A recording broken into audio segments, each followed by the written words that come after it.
বাড়ি থেকে দূরে থাকার কিন্তু একটা ডিসঅ্যাডভান্টেজ আছে, মানে যাই হোক না কেন, বার্থডে বলো অ্যানিভার্সারি বলো, দুজনকেই সেলিব্রেট করতে হবে। আর আমার তো সবাই না থাকলে ভালোই লাগে না, কিন্তু কি আর করা যাবে। 26 ফেব্রুয়ারি আমাদের ছিল সেকেন্ড ম্যারেজ অ্যানিভার্সারি। আমরা দুজনে ভেবেছিলাম রাত্রে কোথাও গিয়ে ডিনার করে আসবো, তো সেরকমই প্ল্যান ছিল। কালকে হঠাৎ করে কিছু না বলেই দেখি বোন আমাদের এখানে চলে এসেছে। ভালোই হয়েছে, ও থাকবে আমাদের সঙ্গে, ভালোই হলো। তো তার জন্য আমরা বিকালবেলা একটুখানি বেরিয়েছিলাম, একটা অটো বুক করে নিয়ে আমরা সোজা চলে এলাম রাম মন্দিরে।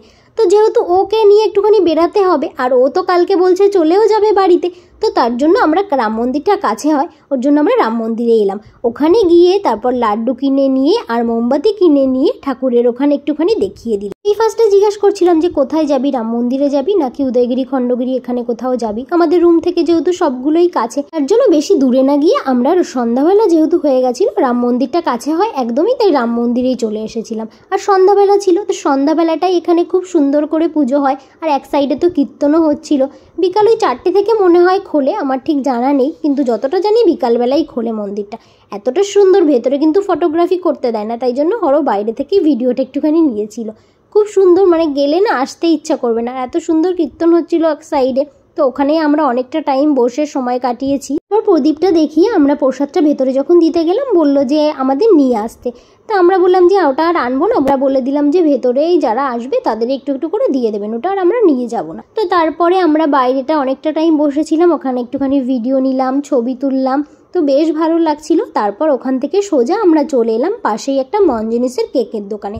ওখান থেকে একটা কেক নিয়েছি আর একটা চকলেট নিয়ে নিলাম। ফার্স্টে তো ভাবছিলাম এমনি গোলাপ নেব, তো গোলাপের দোকানে আমি আশেপাশে কোথাও পেলাম না, না পেয়ে কিন্তু একটা চকলেট গোলাপই নিয়ে নিয়েছি। তারপর ওখান থেকে বেরিয়ে ফার্স্টে তো ভেবেছিলাম যে কোনো রেস্টুরেন্টে যাব খেতে, তারপর দেখলাম এখানেই একদম কাছেই অনেক স্টল করে খাবারের স্ট্রিট ফুড নিয়ে বসে। তো ভাবলাম যে বোন যখন এসছে তাহলে ওকে ওখানেই নিয়ে যাই। আগেও এখানে খেয়েছিলাম, শর্মা রোলটা বেশ দারুণ ছিল, তো তার জন্য আমরা ওখানেই চলে এলাম। চিজ শর্মা রোলটা আগে খেয়েছিলাম, তার জন্য চিজ শর্মা রোল বলেছিলাম, আর বলেছিলাম চিকেন ফিঙ্গার।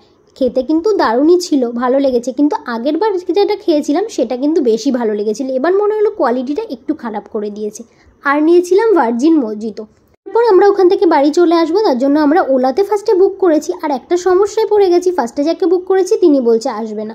এবার ওখানে দেখাচ্ছিল ফার্স্টে একটা অ্যামাউন্ট দেখাচ্ছিল, এবার আমরা ভেবেছি ওটাই নেবে, কিন্তু আসার পরে দেখলাম সেটা আরও বেশি বেড়ে গেছে। মানে এরকম সমস্যায় তো আগে পড়িনি, এবার জানতাম না, পরে দেখলাম। এটা ছিল কেকটা তো দেখে আমার এত লোভ লাগছিল, মনে হচ্ছিল যে কখন খাবো। দেখে এতটাই ভালো লাগছিল, যে দেখে যতটা ভালো লাগছিল খাওয়ার পরে দেখলাম যে মানে আমার একদমই ভালো লাগেনি, মানে টেস্টটা তো একদমই ভালো লাগেনি। তো মনজিনিসের কেক আমি অনেকদিন পরেই খেলাম, মিয়া আমর থেকেই বেশি খাওয়া হয়। তারপর যে রোজ চকলেটটা এনেছিলাম সেটা হরকে দিলাম। তারপর হলো কেক কাটিং আমাদের। Happy birthday, happy anniversary. বাবা কাটতেই পারিনি।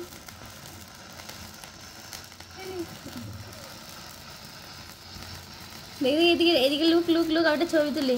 কাটিং হয়ে গেছে, তারপর তো বোন আমাদের অনেক ছবি আর ভিডিও তুলে দিল। তারপর যে কেকটা কেটে আমি ঘর মালিক নিচে যারা আছে ওনাদের একটুখানি দিয়ে এসেছিলাম। হরর অফিসে ওদের ফোন করেছিল, ওদের একটু দিয়ে দিল। আর হ্যাঁ, বাড়ির সবাই থাকলে বেশ ভালো লাগতো, যেহেতু ওরা ছিল না তো ওদের একটু মিস করছিলাম। সবাই থাকলে বেশ ভালো লাগতো। আগের বছরও ওদের সঙ্গে কাটানো হয়নি, এবারও তাই, কিন্তু কি আর করা যাবে, যেহেতু আমরা কিছুদিন পরেই বাড়িতে যাব, তো এখন আর ওই জন্য যাওয়া সম্ভব না। এখন যদি যাই তখন আর যাওয়া হবে না, তো তার জন্য আর এখন আমরা বাড়ি যেতে পারিনি, ওর জন্য আমরা কিছুদিন পরেই যাব। তো ভাগ্যিস তাও বোন এসছে, ভালোই হয়েছে, ও এসে ভালোই করেছে, না হলে আমাদের দুজনেরই থাকতে হতো শুধু। রাত্রেও সেরকম রান্না কিছু করতে হবে না, দুপুরে তো করেছিলাম, তো সেটাই আছে। আর আসার সময় আমরা বাটার নান নিয়ে এসেছি, সেটা দিয়েই ডিনারটা করব। যদিও পেটে আমাদের কারোরই খিদে নেই, তবুও যদি রাত্রেবেলা খিদে পায় তখন একটু দেরি করে খাবো, এটাই আমরা ভেবেছি। তো আজকের বিকালটা আর সন্ধ্যাটা আমাদের তো বেশ ভালোই কেটেছে। তোমাদের ভিডিওটা কেমন লাগলো সেটা কিন্তু অবশ্যই কমেন্টে জানিও। আর যদি ভালো লেগে থাকে তাহলে কিন্তু লাইক, কমেন্ট আর সাবস্ক্রাইব অবশ্যই করো। দেখা হচ্ছে নেক্সট ব্লগ।